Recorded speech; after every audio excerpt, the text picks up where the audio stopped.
ब्रह्मलोक सबसे ऊपर ब्रह्मा जी विराजमान है। ऐसे हर ब्रह्मांड, सबसे छोटा ब्रह्मांड ये, इससे बड़े ब्रह्मांड, इससे बड़े ब्रह्मा। जब विराट रूप दिखाया ना श्री कृष्ण ने, तब कांप पड़े अर्जुन, जिनको कहते थे अरे यार सखा कृष्ण, ऐसे शब्द उच्चारण करते थे, हमारे दोस्त हैं श्री कृष्ण। और जब विराट रूप दिखा, तुमादि देवा पुरुषा पुराणा तुमस्य विश्वस्य परम निधानम वेत्तासि वेद्यम परमं च धामो त्वया ततं विश्वमनंत रूपम वायुर्मोऽग्निर्वरुणः शशांका प्रजापतिस्त्वं प्रपितामहश्च नमो नमस्तेस्तु शास्त्रकृतव्या पुनरस्य भूयोऽपि नमो नमस्ते। कांप रहे, अरे प्रभु आप कौन हैं? बोले मैं बड़ा हुआ काल हूं। थर थर कांप रहे, गांडीव धनुषधारी अर्जुन।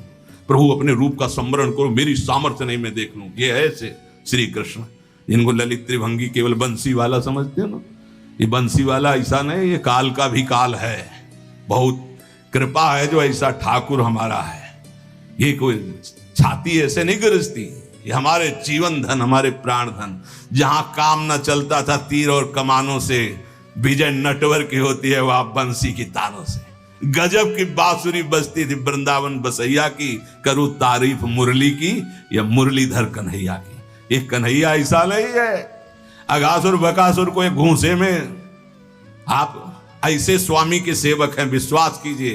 ये केवल माखन मिश्री खाने वाला नहीं है, नहीं, ये जहर को भी बहुत आराम से पी करके पचा लेता है। पूतना के स्तन में लगा हुआ काली दह का भी, आग को भी पचा लेता है। स्वामियों का भी स्वामी है। जब समझ में आ जाएगा तुम किसके दास हो ना, तो कभी उदास नहीं होगे, छाती फूली घूमेगी, गर्भ में रहोगे। हम श्यामा श्याम के ऐसे खिलवाड़ मत समझो। अनंत ब्रह्मांडो जय श्री हरिवंश करत अपनोजस प्रगट अखिल ब्रह्मांडन, यही है जो अखिल ब्रह्मांडों के स्वामी हैं। तो आप समझ पाए सनातन जी, सबसे छोटा लोक ब्रह्मांड ये, और इसके स्वामी ब्रह्मा जी। ऐसे अनंत ब्रह्मांड, अनंत ब्रह्मा। प्रभु अब हमारी समझ में आ रहा है। पर ये आपने कहा ब्रह्मा जी को भी डर लगता है, तो ब्रह्मा जी को किससे डर लगता है? तो बोले ब्रह्मा जी की भी अपनी 100 आयु है, अपने वर्ष की 100 वर्ष की है ब्रह्मा जी की आयु। प्रभु ब्रह्मा जी की अपनी आयु का मतलब क्या है? क्या हमारे वर्ष से ब्रह्मा जी के वर्ष में अंतर है? प्रभु ने कहा अच्छा तुम हिसाब लगाओ। बहुत समय का वर्णन। जो किसी प्रकार ना दिखे, जिसके किसी तरह भी विभाग ना हो, उसे अणु कहते हैं। जिसका विभाग न किया जा सके अणु कहते हैं। 2 परमाणुओं का एक अणु होता है, 3 अणुओं का एक त्रिश्रेणु होता है। त्रिश्रेणु झरोखे में जब सूर्य की किरणें आती है, जो छोटे छोटे उड़ते दिखाई देते हैं, उसे त्रिश्रेणु कहते हैं। वो इतना हल्का होता है कि कभी पृथ्वी में गिरता ही नहीं, वो उड़ता ही रहता है, वह घूमता रहता है, केवल सूर्य के झरोखे में दिखाई देता है। देखा होगा ऐसे छोटे छोटे कण। जितनी देर में 3 त्रिश्रेणु ऐसे, उसे त्रुटि कहते हैं। 1 2 3 जैसे त्रिश्रेणु हो, एक बिंदु एक बिंदु एक बिंदु, पहला वाला 2 को क्रॉस कर पावे, उसे त्रुटि समय को कहते हैं। ऐसी 300 त्रुटियों का एक बोध होता है, और 3 बोध का एक लव समय माना गया है, और 3 लव का एक निमेष, निमेष कहते पलक झपकने को। ये लव के 3 जोड़े जाए तब निमेष होता है। 3 निमेष का एक क्षण होता है, 5 क्षण की एक काष्ठा होती, 15 काष्ठा को एक लघु कहते हैं, और 15 लघुओं को एक घड़ी कहते हैं। 24 मिनट।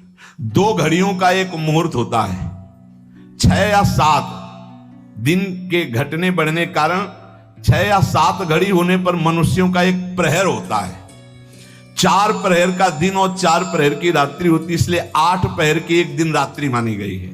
ऐसे 7 दिन रात्रि का एक सप्ताह होता है, और 15 दिनों का एक पक्ष होता है। शुक्ल पक्ष और कृष्ण भेद से पक्ष 2 हैं, शुक्ल पक्ष और कृष्ण पक्ष। 2 पक्ष का एक महीना होता है, और 2 महीने की एक ऋतु होती है, और 3 ऋतुओं का एक अयन होता है। 2 3 6 महीने का उत्तरायण और दक्षिणायन भेद से है, इसलिए 2 अयनों का मनुष्य का 1 साल होता है। इतनी गणना 1 साल। उत्तरायण देवताओं का एक दिन होता है, दक्षिणायन देवताओं की एक रात्रि होती है। हमारे 6 महीना गए, उनकी एक दिन एक रात्रि, हमारे 6 महीना और 6, तो 1 साल गया। एक दिन रात्रि में हमारे 1 साल गए, उत्तरायण और दक्षिणायन। और जिसे हम वर्ष कहते हैं देवताओं का एक दिन होता है। देवताओं के 24 घंटे हमारे एक साल। देवताओं के 360 दिन का एक देव वर्ष होता है। देवताओं के 360 दिनों का एक देव वर्ष होता है, जिसे दिव्य कहते हैं। देवताओं के वर्षों से 4000 वर्ष का सतयुग होता है। देवताओं के वर्षों से 3000 वर्ष का त्रेता होता है, 2000 वर्ष का द्वापर, 1000 वर्ष का कलयुग। देवताओं के हिसाब से देवताओं का एक दिन रात 24 घंटे और हमारे एक साल दक्षिणायन उत्तरायण मिला के तो 1000 वर्ष कलयुग का। तो जब हमारे वर्षों में गणना की गई तो 4,32,000 वर्ष आए कलयुग के हमारे वर्षों में। ऐसे ये एक युग बीतने के पश्चात दूसरा युग तुरंत नहीं लगता, उसकी संधि को संध्यांश कहते हैं। वो भी समय होता है उसमें। जैसे सतयुग का 800 वर्ष का संध्यांश होगा, सतयुग फिर 800 वर्ष कोई युग नहीं संध्यांश, फिर त्रेता युग लगेगा। त्रेता में 600 वर्ष का संध्यांश, द्वापर में 400 वर्ष का, कलयुग का 200 वर्ष का संध्यांश। चारों युगों को मिलाकर के एक चौकड़ी कहते हैं। देवताओं के 12,000 वर्ष की एक चौकड़ी होती है। मनुष्य के 33,20,000 वर्ष, 33,20,000 वर्ष की एक चौकड़ी होती है। ऐसी चौकड़ी जब 71 बार बीत जाती तो मनु बदलते हैं। एक मनवंतर में इंद्र, मनु, सप्तऋषि ये बदल जाते हैं। क्या मतलब है, क्या समझो ये सृष्टि का। ऐसे 14 मनवंतर बीत जाते हैं तब ब्रह्मा जी का एक दिन होता है। 14 बार मनु बदलते हैं। देवराज, इंद्र, मनु, सप्तऋषि एक दिन में ब्रह्मा जी के 14 बार। 33,20,000 वर्ष की एक चौकड़ी। ऐसी 71 चौकड़ी जब बीतती है तब एक मनवंतर होता है। एक मनवंतर में एक मनु, सप्तऋषि, इंद्र ये बदल जाते हैं। ऐसे 14 मनवंतर व्यतीत होने पर ब्रह्मा जी का एक दिन होता, 14 मनवंतर की एक रात्रि होती है। एक मनवंतर 33,20,000 वर्ष की एक चौकड़ी, ऐसी 71, तब जाकर के एक मनवंतर व्यतीत। मतलब होगा क्या, मच्छर की तरह है अपने ब्रह्मा जी के सामने। उनमें एक दिन में 14 इंद्र, 14 मनु, 14 सप्तऋषि बदलते हैं ब्रह्मा जी के। वो दिन में काम करते हैं, उसे कल्प कहते हैं, और रात्रि में सोते हैं, उसमें सृष्टि का संहार होता है। इसे प्रलय करते हैं, महाप्रलय नहीं। रात्रि में सब सृष्टि का संहार करके सो जाते हैं। दिन फिर हुआ, फिर काम में लग गए, फिर सृष्टि नहीं रची गई, फिर शाम के विनाश कर दिया। ये लीला ब्रह्मा जी की एक दिन में। तो एक दिन का मतलब समझ लो कितना, 71 चौकड़ी के बाद एक मनवंतर। एक मनवंतर में इंद्र, मनु, सप्तऋषि बदल जाते हैं। ऐसे 14 मनु, 14 इंद्र रोज बदलते हैं। ये दिन की लीला। और रात्रि में सब समाप्त करके सो गए। ऐसे ब्रह्मा जी के 100 वर्ष, 100 वर्ष, ये एक दिन का खेल है। ऐसे 100 वर्ष। जिस प्रकार दुकानदार दिन में दुकान फैलाता और रात्रि में समेट लेता, ऐसे रोज ब्रह्मा जी सृष्टि रचते हैं और रोज रात्रि के समेट लेते हैं। 360 दिन का ब्रह्मा जी का एक वर्ष होता है। 360 दिन। ऐसे वर्ष में ब्रह्मा की आयु 100 वर्ष की है। कब ये जाएंगे ब्रह्मा जी, बहुत लंबा इनका। पर ये भी हर समय डरते रहते हैं, महाप्रलय के समय इनका भी लय हो जाएगा। ब्रह्मा जी भी महाप्रलय में, ब्रह्मा जी भी भगवान के शरीर में लीन हो जाते हैं। केवल भगवान विराजमान है। इसीलिए कहते पहले ही चलो भगवान के धाम। बोले जाना तो है भगवान के पास, लेकिन उस समय अज्ञान निद्रा में भगवान में रहेंगे। नहीं, ज्ञान से युक्त होकर भगवान में तो नित्य निरंतर धाम जाना। प्रलय है जहां, ना महाप्रलय है। ये बात सुनकर सनातन जी ने कहा, प्रभु आश्चर्य की बात, प्रभु फिर इस संसार से वैराग्य क्यों नहीं हो रहा लोगों को? बार बार जन्म मरण के ऐसे चक्र में, कभी इस लोक में, कभी उस लोक में, कभी इस योनि में, कभी उस योनि में। प्रभु अगर हिसाब लगाते तो हमारी 100 वर्ष की आई तो ब्रह्मा जी के एक लव के बराबर भी नहीं है, करोड़वें अंश के बराबर नहीं। और हम लोग कितना गर्व करते हैं, 60-70 वर्ष जिएंगे। है क्या 60-70 वर्ष? जैसे हमारे सामने मच्छर हुआ मर गया, ऐसे ब्रह्मा जी के सामने मच्छर से भी कम आयु हमारी है। प्रभु ने कहा, हाँ सनातन, इसी बात को समझ करके वैराग्यवान हो जाता है, जिसको ये ज्ञान हो जाता है।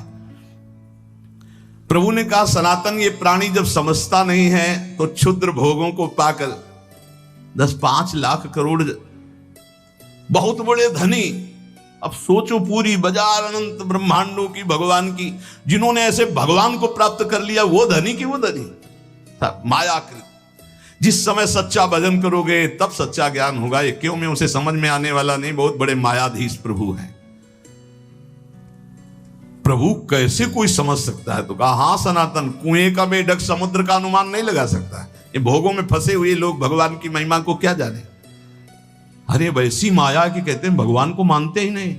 भगवान बचावे ऐसे नास्तिक पुरुषों का संग ना हो, नहीं छोटी मोटी जिनकी भक्ति है उनको भी भ्रम हो जाएगा। देखो जिसे तुम अपना एक दिन कहते हो उसी में लाखों जीव जन्मते और मर जाते हैं। ऐसे ही हम ब्रह्मा जी के एक दिन में कितने करोड़ों बार जन्म लेते हैं, करोड़ों बार मर जाते हैं। प्रभु मैं जानना चाहता हूं कि जीव भगवान का अंश है तो ये विभिन्नता क्यों है? कोई दुष्ट स्वभाव का, कोई शांत स्वभाव का, कोई ऐसे कोई वैसे, ये विभिन्नता क्यों प्रतीत होती है? नानात्व क्यों प्रतीत होता है?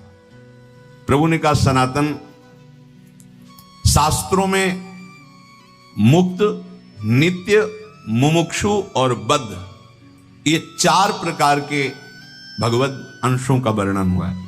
मुक्त, नित्य, मुमुक्षु और बद्ध। सनक सनंदन सनत कुमार आदि जो महापुरुष हैं ये मुक्त भगवद अंश हैं। ये जन्म से ही मुक्त, स्वाभाविक मुक्त हुए हैं। सनक सनंदन सनातन सनत कुमार आदि ये जन्म सिद्ध है, मतलब इन्होंने कोई साधना करके मुक्ति नहीं प्राप्त की, ये मुक्त ही है, प्रकट हुए हैं। ये संसार में रहते हुए इनको कभी कोई भी बांध नहीं सकता, क्योंकि मुक्त ही प्रकट हुए हैं। ये अहर्निश हरिशरणम हरिशरणम हरिशरणम हरिशरणम, स्वाभाविक इनके स्वभाव में है, ये बोलते रहते हैं। दूसरा, जितने मनु हैं, जो साधना करके मनु पदवी में जाते हैं, प्रजापति पदवी में जाते हैं, वो उन्हीं में लीन हो जाते हैं। पर जो सृष्टि के प्रथम मनु, प्रजापति, इंद्र, सप्तऋषि, ये नित्य है, ये नित्य है। ये पद जो है प्रारंभ में जो इनमें बैठे वो नित्य है। सृष्टि बदलती जाएगी, सप्तऋषि पद, मनु पद, इंद्र पद, ये नित्य है। नित्य का मतलब स्वरूप से है कि इसमें नित्य जो चैतन्य घन है, इस पदवी को प्राप्त हुए उसमें विराजमान होते हैं, क्योंकि इस सृष्टि के निमित्त ही इनकी रचना हुई है। वायु देवता है, अग्नि देवता है, इनकी आराधना करके कोई वहां देवता बने वो तो पूर्ण क्षीण होने पर मृत्यु लुकाएगा। लेकिन इस सृष्टि के आदि में रचे गए जितने देवता हैं ये लय के समय लय हो जाएंगे, लेकिन ऐसा नहीं कि वायु देवता बदल गए, इंद्र देवता बदल गए, अमुक देवता बदल गए, जाकर उन्हीं में लीन हो जाए। हाँ, कभी कोई ऐसी लीला हुई तो इंद्र थोड़ी देर के लिए हट, फिर दूसरा कोई इंद्र बना और फिर वो गति को प्राप्त, वो बात अलग। ये स्थायी देवता है, आदि देवता है। फिर तीसरा, जो अनित्य संसार में जन्मा और जन्म होकर के उसको ये ज्ञान होने लगा कि यार ये सब बंधन है। अब भारी अंदर उसके व्याकुलता पैदा हुई, मैं संसार से मुक्त कैसे हूं, उसे मुमुक्ष जीव कहते हैं। प्रायः ऐसे मुमुक्ष बहुत कम होते हैं जो संसार से मुक्त होना चाहते हैं। 2-4 माला करना, आरती करना, भगवान कृपा करे, तन मन धन सब बढ़े, खूब स्वस्थ रहे, भोग भोगे, ऐसे। लेकिन मैं मुक्त होना चाहता हूं इस संसार से। तो भगवान शंकराचार्य जी ने कहा हजारों जन्मों की साधना के बाद किसी को आता मैं मुक्त होना चाहता हूं, और संत के संग से एक क्षण में आ जाएगा, एक क्षण में आ सकता है। इसीलिए तात स्वर्ग अपवर्ग सुख धरी तुलाए कंग, तूलन ताय सकल मिल जो सुख लो सत्संग। ये मुमुक्षु जन, और जो भोगों में ही केवल सुख है मानकर भोगते रहते हैं, वो जन्मते रहते हैं, मरते रहते हैं, जन्मते रहते हैं, मरते रहते हैं, उनकी एक क्रिया चलती रहती है। बद्ध जीव है। मुक्त जीव, नित्य जीव, मुमुक्षु जीव और बद्ध जीव। बद्ध जीव बहुतायत है, बहुतायत है। मुमुक्षु गिने जा सकते हैं, बद्ध जीव तो वैसे जैसे लोगों का होता कि इस समय सृष्टि बहुत बढ़ रही, कहां से आ रहे हैं ये जीव, जो दीमक योनि में है, एक बीते में लाखों हैं। अब उनको मनुष्य योग नियंत्रण मिलेगी तो एक नगर बस जाएगा कि नहीं बस जाएगा? तो योनियों का परिवर्तन होता रहता है। अल्पज्ञ जीव क्या प्रश्न करते रहते कि अब तो बहुत सृष्टि बढ़ रही, कहां से आते हैं? तो तुम जानते हो, सूक्ष्मदर्शी से देखो, इतने छोटे छोटे कीड़े, अब उनको मनुष्य बनाया गया जो एक बीते में लाखों की संख्या में रह रहे थे। वो जब एक नगर में रहेंगे ना तो पूरा नगर बस जाएगा लाखों का। अब अल्पज्ञ जीव को कैसे समझाए? ये जो बद्ध जीव हैं, पुनरपि जननम पुनरपि मरणम पुनरपि जननी जठरे शयनम। शास्त्रों में जीवों की 84 लाख योनियां बताई गए हैं। भगवत चरणारविंद से विमुख जो है, ये भोगों में रत बार बार जन्मते मरते रहते हैं, विविध योनियों में जाते हैं, चिरकाल तक सृष्टि में भटकते रहते हैं। मायापति की माया ने सबको बांध रखा है। कभी उनको ऐसा सौभाग्य मिला कि साधु संग मिला तो मुमुक्षता जागृत। जब द्रवहि दीन दयालु राघव तो साधु संगति पाइए। ये बात आप बैठा लीजिए कि बहुत कृपा पात्र हैं अपने लोग जो रोज चर्चा करें, कथन और श्रवण का प्रभु सौभाग्य दिए। सनातन जी ने पूछा, प्रभु माया से छुटकारा कैसे मिलेगा? जीव जब माया के अधीन घूमता ही रहता है तो उसके निस्तार का उपाय क्या है?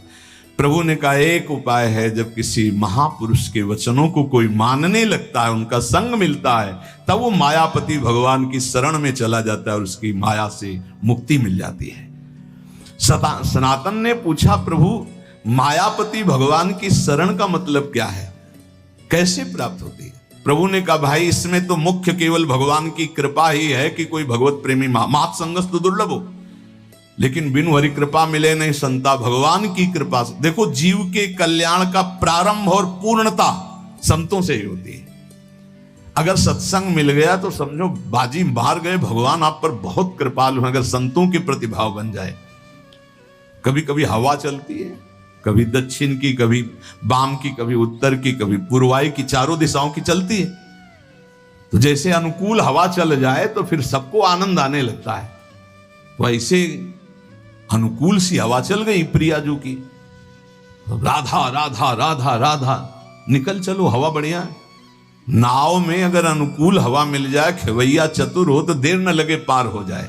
तो खेवैया है प्रिया प्रीतम, नाम रूपी नौका, और आप अपने सब बैठे हैं और भगवान की अनुग्रह रूपी हवा चल रही, निकल चलो, बढ़िया अवसर है।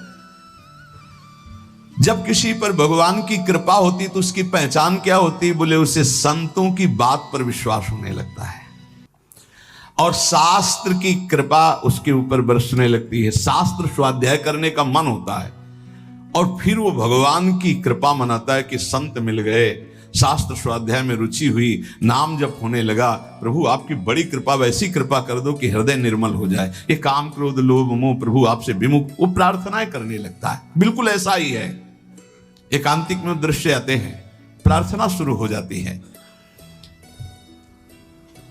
सनातन ने कहा, प्रभु मैं जानना चाहता हूं कि जीव प्रभु से विमुख होकर क्यों योनियों में भटकता है? पृथ्वी में तो हमने ऐसे वैभव भोग ऐश्वर्य देखे सब, पर प्रभु किसी में शांति नहीं, दुख ही दुख है।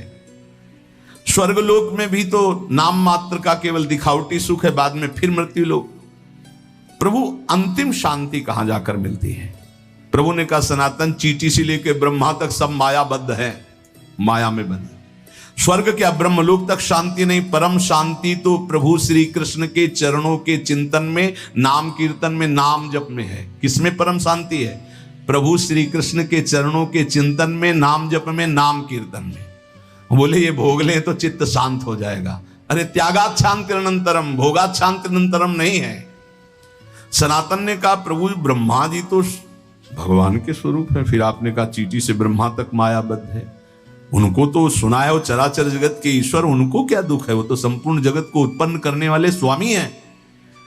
चैतन्य महाप्रभु ने हंसकर कहा कि भगवान तो श्री कृष्ण चंद्रजू हैं।